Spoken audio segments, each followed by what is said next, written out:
Welcome, Kemper Woodruff, to Coaching in Session. How are you doing today? I'm doing great. Thank you for having me, Mike. Of course, today we're going to be talking about your work. You are in the world of fitness and life coaching, and our world needs coaches in general because if we look at what's happening in the schools and what's happening in the world, there's so many distractions, and we need a bit more focus. And typically, life coaches, mindset coaches, like the word is just used in unison. It's to help people get on track, stay on track, and to create more meaning in their life. And I know fitness can be the key for a lot of people to invigorate themselves to say, okay, this is going to be the start. Sometimes it could be something else, but most of the time, I would say probably 70% of the time, fitness is probably the key to get people on track to changing and elevating their life. But let's start to look at your journey, your story. In your own words, can you tell the world who you are, what you do, and how you help? Well, my name's Kemper Woodruff, as your listeners now know. And really, I'm happy that you touched on kids and like high school, getting out of high school. It's really about pivot points. People do pretty good at coasting once they have everything set up for them and have a structure. But when they lose structure, it's a pivot point in life. I don't care if that's you graduating high school, if that's you getting out of prison, if that's you leaving the military, if that's you changing careers. It's a pivot point. Now, you're talking about fitness and life coaching as well and how they're kind of tied together. And that's because fitness is the gateway to a healthy self image. And when you have these pivot points, that's when your bad habits are really going to show up for you in your life. When you revert back to that default programming, whatever your base level of self love really is, based on the image you hold for yourself, right? And those goals and standards that are requirements that are ingrained in you, that's where your life is either going to go up or backslide quickly. Does that make sense? No, it makes sense. When we start to look at the next step, though, right, the pivot points, why are people not doing the pivots correctly, though? And they're just going in a direction that is not beneficial to them. People don't understand the way that self image works with the subconscious mind. There's a fantastic book called Psycho-Cybernetics that really blew the doors off for me. And to kind of tie this in with my life story, I had been in a car accident when I was, I believe, 26. And it took me 2 years to really like recover from it. They kept discovering all these different aspects of it that were wrong with me and couldn't kind of figure out where it was coming from because it was a combination of through going to the chiropractor, they discovered I had broken two discs. And me being such a bro, I totally didn't even think about a concussion. But not only did I have a concussion, but they thought that I also had a CSF leak, which is the synovial fluid that holds your brain in your head floating. And they think that my brain was actually resting on the skull, pulling all the nerves at the back of my head, presenting very similar symptoms to like traumatic brain injuries. So it was a combination of a brain injury with another layer to it that we didn't discover until later. But through this process, I realized that my life had changed. And all of a sudden, all these aspects of my self image started to present themselves because I was just eroding. I lost so much muscle. Doing some of the procedures that I had done, I was laying in bed for like 3 weeks at a time. And I found myself at like 110, 115 pounds. And I really had to reinvent myself. It's like, well, I got to get back in the gym. My back is not going to get stronger on its own. I've tried to do this, kind of wishy washy. Okay, I'll go to, physical therapy and shout out to all the people trying to help me. I've used some of those tools and integrated them into my program as needed just to strengthen the foundation of my body. But I really needed strength, not only spiritually, but physically. And I realized those two things kind of merged, and I was listening to audiobooks at the time to get me through it. And so I stumbled across Psycho-Cybernetics. Now, in Psycho-Cybernetics, he was the dude that wrote it. He was a surgeon, cosmetic surgeon, and he couldn't figure out why these beautiful people wanted to get surgery. And he was like, I need to take a deep dive into self-image and figure this out.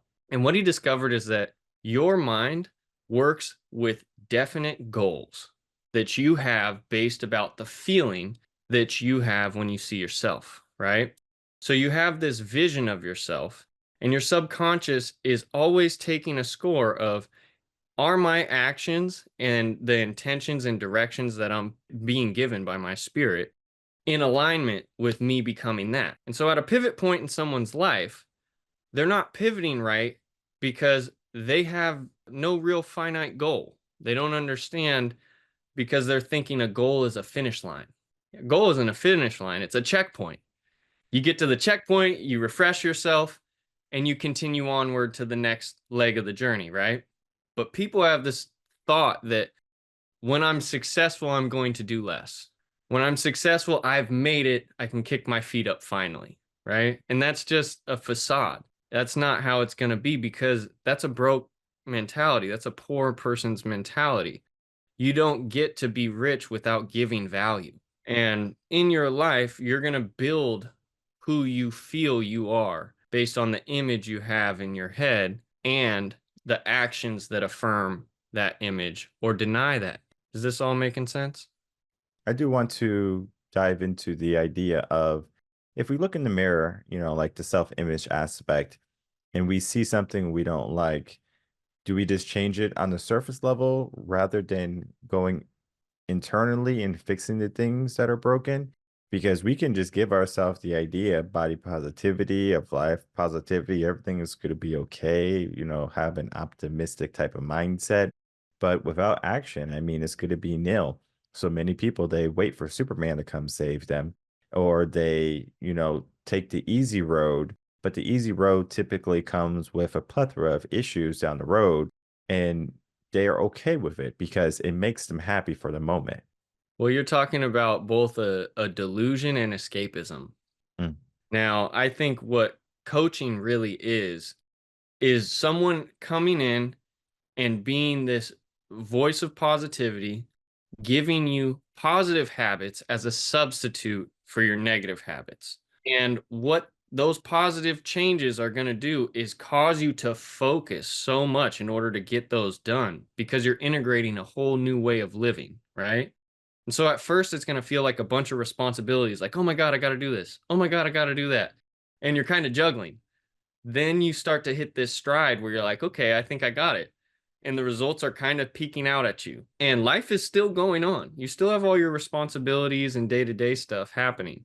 Now, that's time with this good habit. You're developing that neurological pathway, this new lifestyle for yourself, until you hit the landmine of life, which is going to be something that triggers you into a negative emotional state. When you're in a low vibration, you're going to start seeing everything in your life differently. So the coach really just gives you time between your bad habit reemerging while practicing a good habit. And then once you get knocked off your high horse, all of a sudden, he goes, yes, you did. Now accountability comes in. Get back up, start again. Now you start again and you wind up going longer. You get more distance between you and that old way of being. Because it's not just a way of living, it's a state of being that you're in and that you're holding yourself in. That's why success isn't necessarily monetary. No more than strength is associated to a weight. It's not about the pounds. It's about the willingness to go within and endure the struggle. Because just like the body in the gym, it's all a metaphor for life. As I'm lifting a weight, what that pain really is accelerated growth. It is an indicator of growth exceeding your current limitations. mhm. And so there's going to be a lot of changes that are hard at first, but we all have a different method of escapism. And it doesn't matter what it is, you can fix it with these same things. And the foundation of that is going to be self love, being able to trust your word, and having actions that affirm what you're actually saying and striving to do. And that's where the gym comes into play. I do want to look at the aspect of different positive habits and then negative habits, because I know for us, we might be able to just know what's a positive habit and what's a negative habit. But if you're living in something, think of it as like you're in a bad situation. It could just be your lifestyle, like a kid growing up, for example. They might grow up very poor, no electricity, no water. in their mind, this is life, like everything is perfect. Maybe on their birthday, they get a liter of soda and like a little cake. It means the world to them. Yet, we can jump to our side of the world. And if we have a liter of soda and a small cake, the kid is probably entitled and, probably throwing a tantrum and wondering why they're not at Chuck E. Cheese or something. We can have different situations, but I want to, ask you, well, what are positive habits and what are negative habits? Is this something that's universal, or is it going to be something that's going to be independent to each individual? Positive habits are universal because it comes down to not only the intention, but the byproduct, like the result of the action, right? A positive habit is going to have a positive outcome inherently. Just like a negative habit will deteriorate whatever, aspect of its life that it's touching over time and being expressed in. To touch on life being all roses and to give your listeners some background on me, I've been in some incredibly hard times in my life. And I didn't know my life coaching was really going to kind of start when I was 19, I would say, because my best friend was actually murdered and he was shot and killed. And when that happened, that not only changed my entire life and the trajectory that I was on, because I was selling weed and kind of running around in the streets. I wanted to, quick money was ruling my life more than anything, and not wanting to deal with processual progress. I had no respect for a step by step progression. I wanted it now. I was looking for the big come up, right? That's how so many of us live. And it wasn't that I didn't have, healthy role models. I had an unhealthy self image because someone with a positive self image isn't going to allow certain things. And when you don't have a positive place to be, right? A place where you can be yourself, feel yourself, and progress, you are inherently going to be hurting your life and endangering someone else's, because someone who doesn't value their own life is a very dangerous person to be around. And that's what we're dealing with a lot of people in these pivot points of life. And maybe they never got that love. And I've had points in my life where I was broke. When I had this injury from the car accident, I had to take off from work and I wasn't able to work. Now, not only was I only making maybe like 20 an hour, right? But I'm getting 60, 70% of what that was just through my insurance. I was living on like 15 to 1800 bucks a month for like 2 years.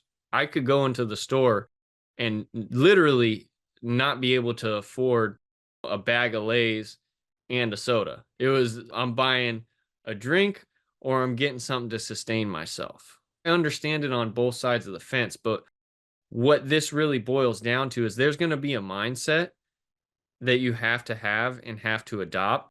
And it's going to have to also have habits that coincide with it. Otherwise, it's delusional and things aren't going to get better. No matter how good you tell yourself it's going to be, it's not until you start taking tangible actions to get you those results. And for me, little things, especially in like pivot points when traumatic things happen. Side note, during that time, my father also died in a car accident. I'm going through all this. You wake up one day, there's your parent. Bye. My stepmom, I'm still in court with her. She's tried to take everything. Right. And I don't say this as like a woe is me, but like life keeps happening. It's not going to stop. I also found out, surprise, you're going to be a dad. All during this time where it's like, I was bedridden when I found that out. If I don't do something to strengthen myself, I can't even hold my child. And most people are waiting till rock bottom, just like I found myself at rock bottom to redefine myself. And you go, whoa, I am healthy. I am not broken. I am not a drug addict, whatever it is. And now you give yourself a clear goal. Okay, well, what does healthy look like for me? Maybe for one person, it's I'm not a drug addict. Maybe healthy for someone else is, okay, I can run a marathon. Whatever it is, people give themselves these goals that are tangible, and your subconscious will drive you to that with actions, but it doesn't happen by accident. And people are generally waiting for their life to get really bad before they get motivated about making it good, rather than becoming, positively motivated, being like, good can be better. Very true. People wait until that trauma hits and then they say, oh, wait, I had to take action. Yet today, we can take the action. And I think that's where life coaching really has some power because we not only help you take the action more readily, but we present it in a way that's going to be manageable and palatable for you to do it. Because people think the starting point and the end point, it could be a huge gap. And they don't see it as a step-by-step thing. They just see it as one mountain to the next. And it seems almost impossible to the mind because the mind loves to conserve energy. It loves to, be comfortable. And you have to get uncomfortable and you have to expend energy in order to make some change to happen. We have to go against the mind. Yet the mind is doing what it does best, keep us alive. But being alive today has a different meaning. What about passion? Like going after your zone of genius, figuring out what you were meant to do in the world, right? The purpose. Most people don't even know what they should be doing or what their life means. They just kind of go to a 9 to 5 and they keep doing it. And then they find themselves in hard times and they're like, I don't know what to do. It's a common thing where individuals choose to struggle. They don't choose the benefit or the opportunity to enhance themselves. They always wait. Yes, there can be times when that trauma can be a good thing and they uplift themselves. But I tell people, why go through that trauma? Why go through that struggle when you can take action now? The positive habits that we can be giving ourselves can be fitness, understanding yourself, being more mindful, living in the moment, paying attention to the people that love you and that you love, giving more effort in your day, staying away from things that have a negative effect on you, like cell phones, social media. Those things can be a good thing to be connected to people maybe across the world that you need to be connected with, family, whatever. But then is it also a distraction? When you were going through your recovery, right? The 2 years in recovery, did you find yourself with distractions in front of you, or did you find only opportunities in front of you? I'm an eternal optimist, but I was truly broken and I had habits that were defeating me.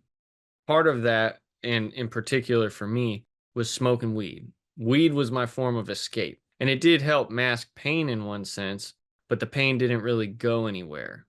It also made me very content with the concept of something. Like, you get stoned, you can have some great ideas, man, don't get it wrong. But how many of those ideas really see the light of day past that moment? Not a ton of them, right? I look at life as us clinging to levels until we understand it's about leveling up. And that's what the mind really does. Where you're talking about we get kind of locked in, it's an identity thing, right? We cling to this level like a child holding on to a blanket, scared to go to school. And this level is everything to us. But in order to get to the next level, you have to sacrifice what you have on this level. And so there's people that live a life of servitude and are willing to devote themselves to this path. And they can only do that through gaining confidence in themselves.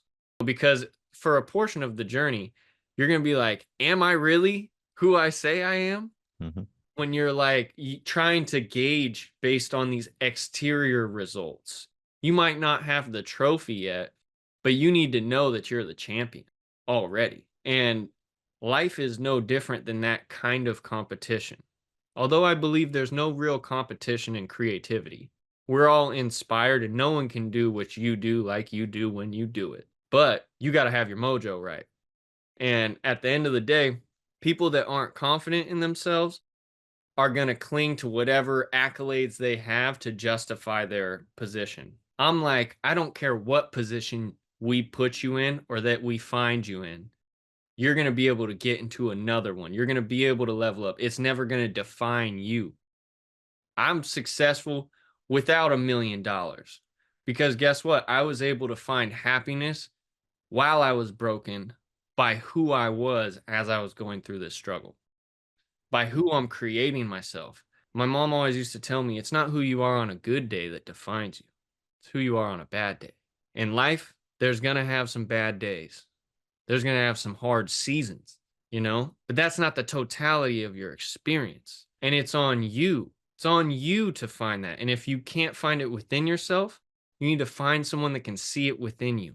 That's the whole aspect of coaching. That's what I bring to this is like, who'd have known that as a 19-year-old kid, my life coaching career starts with me trying to console my best friend's mother about losing her son, and all the kids in the neighborhood that just lost the person they looked up to, the strongest person that they knew. And I'm going to school at the time. I'm having parties at my house so people can come over because I didn't know anything about coping. I'm trying to figure out what happened to my best friend.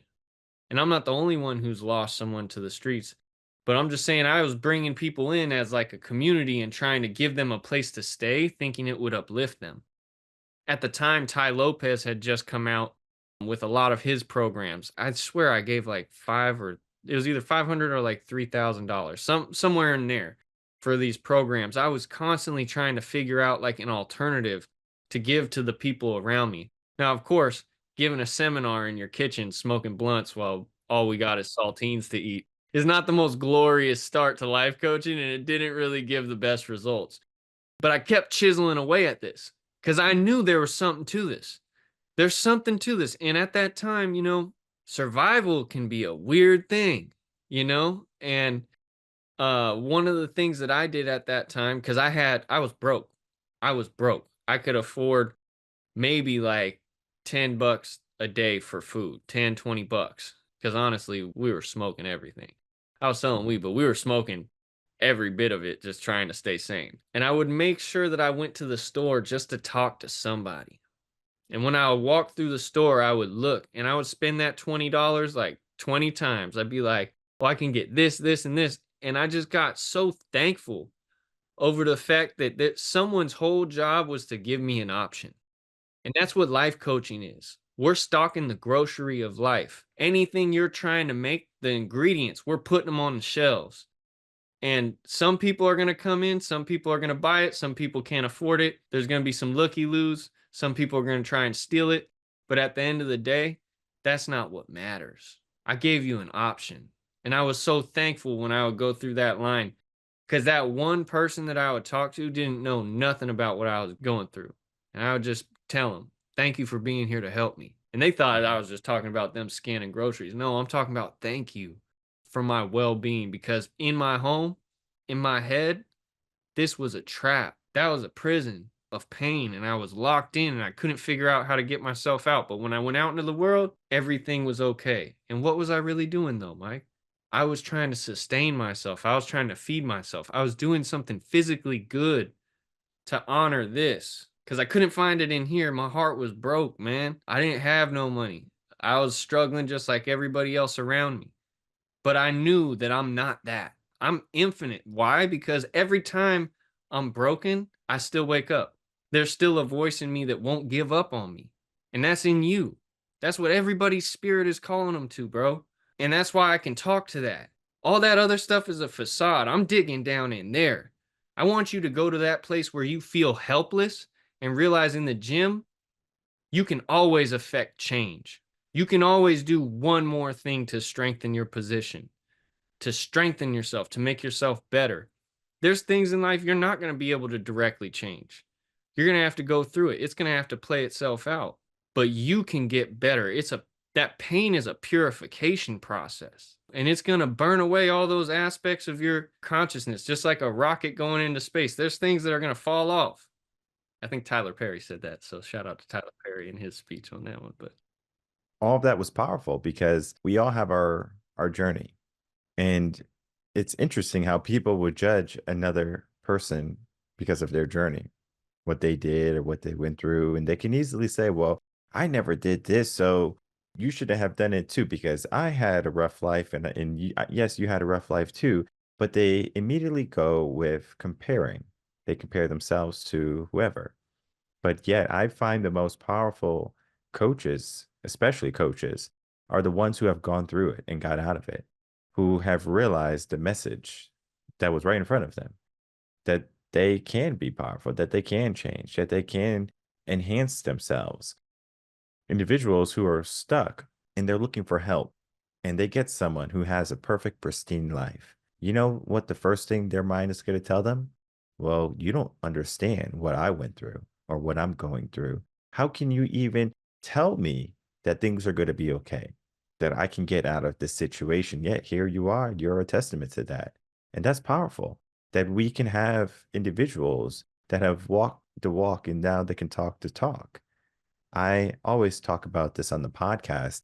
I would rather have people on my team, coaches, mentors, guides who have a battered and bruised set of armor than someone who is a knight in shining armor, is brand new, never been in battle before. I don't care about that person, to be honest. I want the person who has went through it.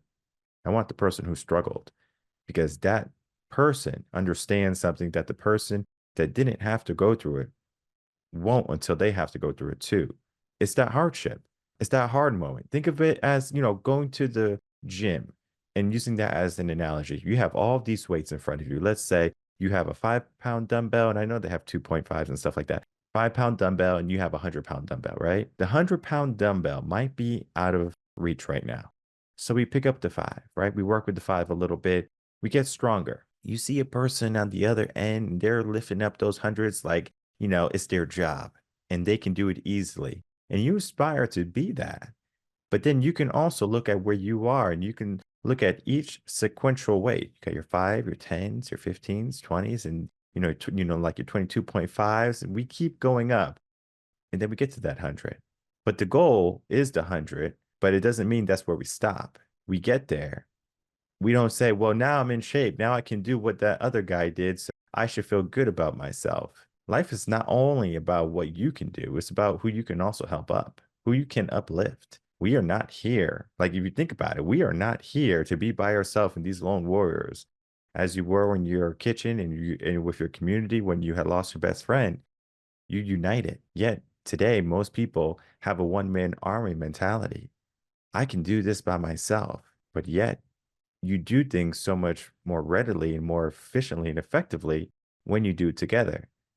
Going back to that 5 pound to that 100 pound analogy, what would happen if you talk to that guy down at the end when he's lifting that 100 pound weight or after he's done? You don't want to bother him during his set. You would say, tell me about your journey. Tell me about your story. And you will learn that it wasn't all rainbows and gumdrops. And he walked into the gym one day and he lifted up that 100 pound and he said, yeah, I can do it. He started somewhere. He might have started at the fives, he might have started at the tens, but he built himself up. And many people, they fail to understand that you have to build yourself up. They want the quick fixes. They want everything. You said, I think it's like the come up or the fast money. We all want it. But if you get it, I can almost guarantee you that you won't keep it. We need to have that journey of resilience so we can have the retention. We can retain what we have earned. It's not about, here, I'm going to give you $1 million. I'm going to give you an opportunity, and then you're going to take it and you're going to be successful. Many people who give themselves this mentality are going to find themselves always on the bottom of the barrel, wondering when is their next chance for a handout. The scraps that are going to be thrown at them. Yes, they're going to have a good moment, but how long does that moment last? It doesn't last for long. And this is the power of life coaching. We not only help you or give you the aspect of, feeding yourself, mentally, physically, but we teach you how to do it day in and day out by yourself. Because the goal for life coaching in general typically is, I want you not to need me, but I understand right now I'm walking with you and we're going to walk together until I can set you free. One of the reasons why my logo is a bird is because even when I was a teacher, the first year I was teaching, I didn't want to let the kids go. I spent all this time with them, teaching them and educating them. And then I didn't realize that they had their own life to live. Who was I to keep them captive? So now I have a hands-off approach. You come and you can leave. You take what you need, and then at the end of it, you're equipped. And it's always funny because I know some people, they like me when they do coaching with me, so they like to stay with me, and then like I kick them out, and I'm like, listen, you're ready, you're good, live. And then that right there is so powerful then, because then a year later, they always text me back. They were like, hey, I just want to give you an update on everything that's going on. And it's amazing how quick they can change your life as long as they were given a track to stay on. Most people are trying to find what track to stay on. And then sometimes they stumble on it, sometimes they don't. I do want to talk about the idea of finding your why.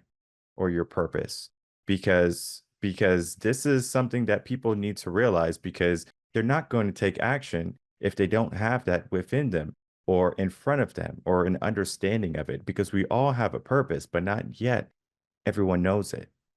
You read my mind. When you find your why, time is irrelevant. What that 100-pound lifter would say to the dude on the 5-pound weight is enjoy it. If he really loved it, if he really valued it, what got him there, enjoy that process.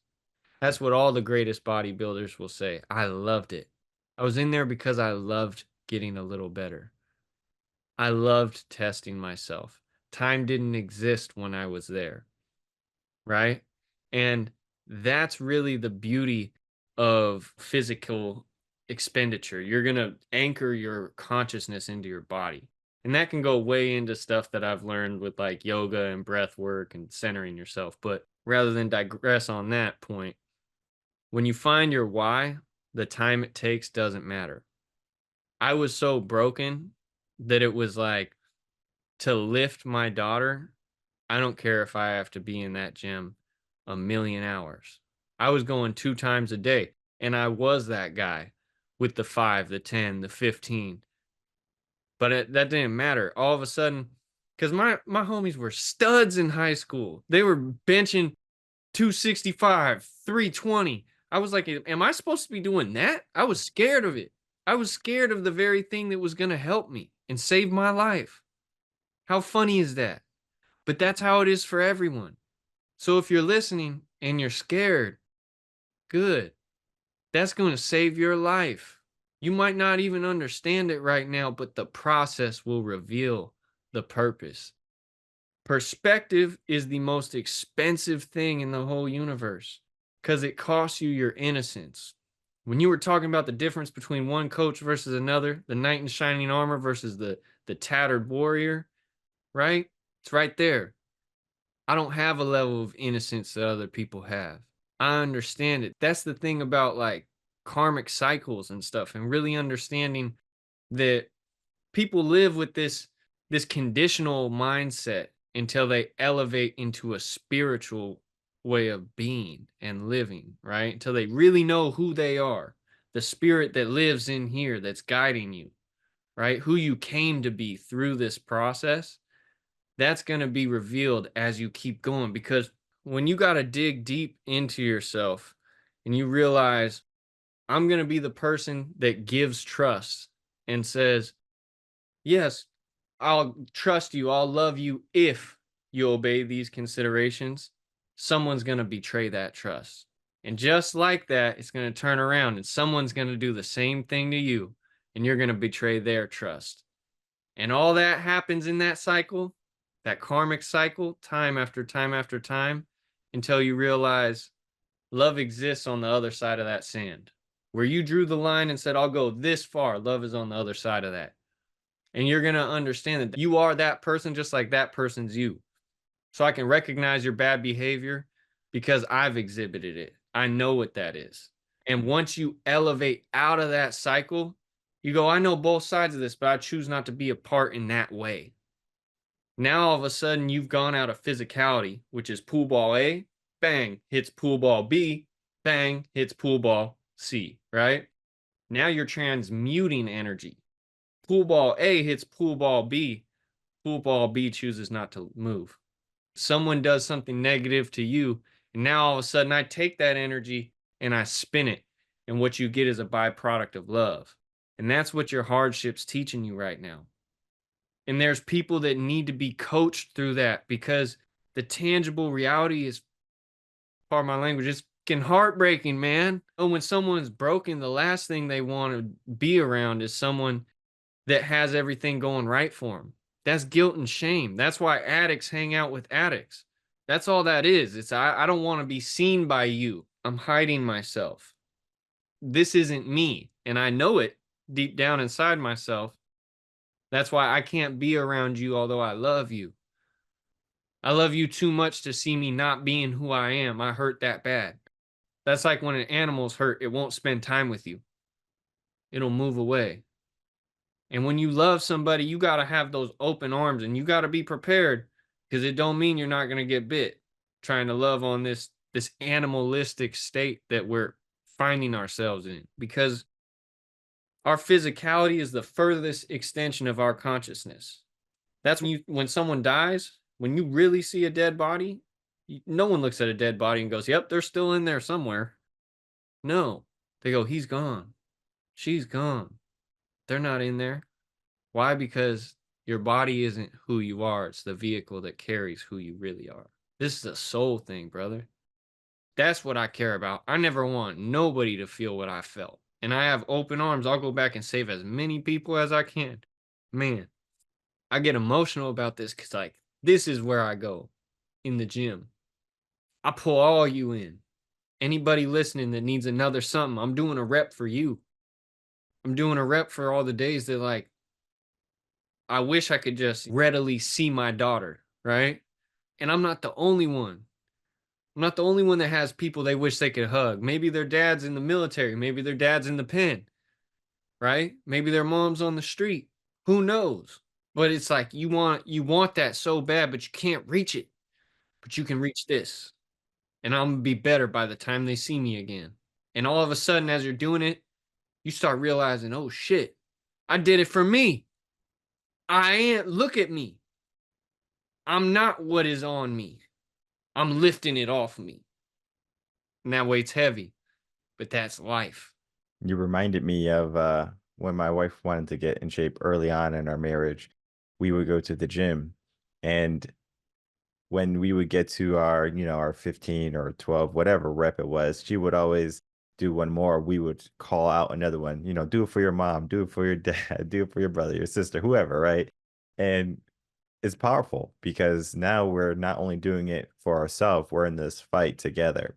And in life, we are together. And we have to understand that if you go to grocery store, like this is the analogy I like to use. If you go to grocery store, you didn't grow those, foods that you're getting, the tomatoes, the peppers, the romaine lettuce, the apples, the peaches, like you didn't grow them. Someone else did the work and they, brought, they went through the whole process. They're in the store now for your consumption to give you the energy that you need to fight going on in your day. We don't see that. We just see like, okay, I'm going to go to work, get a paycheck that I earned, and I'm going to use the money that I earned to buy the food that is now mine. We live in a very me world. When we can start to look at us, what can we do together? That's more powerful. And our conversation today it was an extremely powerful conversation. And I encourage everyone to actually rewind this. And if I don't do it, I'm sure Kemper is going to do it. He's going to probably create some clips because there's powerful clips there, of him just speaking, just dropping the truth bombs, because this is what we need. We need those, these aspect of like speech or quotes, whatever you want to consider it, to, reignite what's within us. We all have a fire. Sometimes, that fire might be almost dead, but it's still warm. But if you put some stuff on it, some dry kindling, some dry grass or some leaves, it's going to smolder up and eventually you're going to have a huge flame on your hand. What do you do with it? Some people are going to let it die again. Episode right here, I'm sure it's igniting something within you, right? I can feel it. But what do you do with this flame? Do you just look at it and say, whoa, this flame is nice, it's good? Or do you just look at it and say, okay, well, I don't know what to do with this. I don't know what to do with this like momentum. It's like you have the brakes on. Inquire about coaching, inquire about how you can unlock your full potential. Figure out what is the next step. Because if you feel stuck, that's a sure tell sign that you need some assistance. Don't stay in the position that you are because you feel like there's no other alternative. There's always another choice. You can give up, you can give in, or you can choose to get out. I encourage everyone to get out, to do what they have to do to reach the next level again and again and again. From there, you're going to start to see that life has more meaning than what you're giving it right now. You don't have to just settle for whatever you're getting. Settle for an opportunity right now that you can choose to take action. Settle for the mindset that you're not going to give up. Settle for the goal that you're going to keep giving yourself goals when you reach the goal that you have finally given yourself. Settle does not have to be that you settle for less. you always can choose the better option, the more option. And our conversation today is definitely of one of hope, is one of invigoration, of motivation, of inspiring individuals to take action and to see what they're capable of. And I just love to have conversations with other life coaches and fitness coaches and mindset coaches because it helps me understand that we're all in the same work together, right? My business and what we do here is not only the business in the world that's, trying to help people and make the ripple effect. Everyone has a part. Everyone's a part of this play, and everyone's trying to enhance everyone. So that's always good. And this is why I love this platform, coaching and sessions, bring on other wonderful coaches like yourself in, instilling that I might not be someone's cup of tea, and that's fine. But Kemper might be everyone's cup of tea, and that's great. We are still making an impact, and that's what I love to see. As we begin to wrap up, Kemper, I would love to get some final words from you, and then for you to tell the audience where they can find you. Yeah, so for final words, take that spark and whatever flame you got, light your torch for the day, and take it as far as you can. And when it goes out, understand you're going to have to light it again. You're going to have to start keeping it lit. And all these programs work together. My mom always used to tell me when the student is ready to learn, the teacher appears. And I'm working on getting some freebie stuff together and some courses put together that I can offer people from different areas that aren't at the bedrock of what I'm doing right now, but things that I've learned along the way that were incredibly helpful, things that might incorporate yoga and meditation.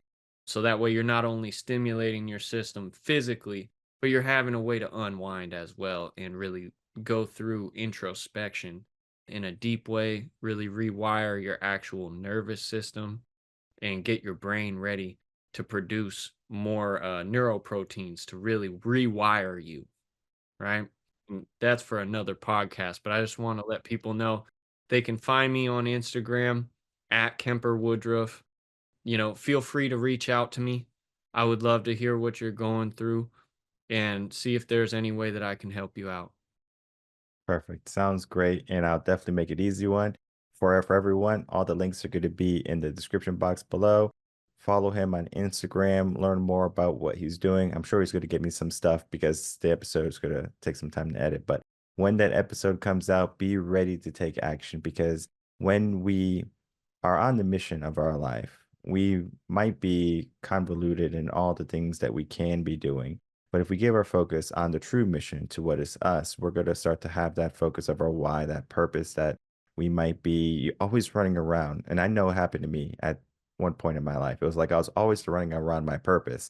And I just needed a coach, a mentor, someone that has done it before, that can see what I couldn't see, to say it's right there in front of you.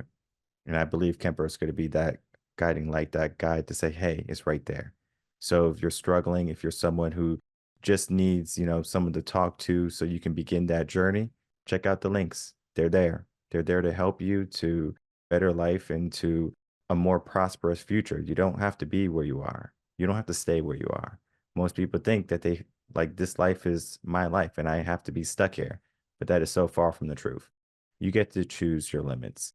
Most of the time, the world's going to try to give you limits, but you just have to continue to shatter them. Life coaching is going to be the tool to help you, that glass breaker that's going to shatter every single limit that people, that the world gives you, and that even yourself might give you. So learn to break the limits, learn to dive into the mind and the body that you need to recover from all of the traumas that you might be going through, you might go through. Don't stay there. Don't settle for less. Settle for more. Thank you so much, Kemper, for coming on, spending some time, and talking about your work, of course. Thank you, Mike. It was a pleasure, brother.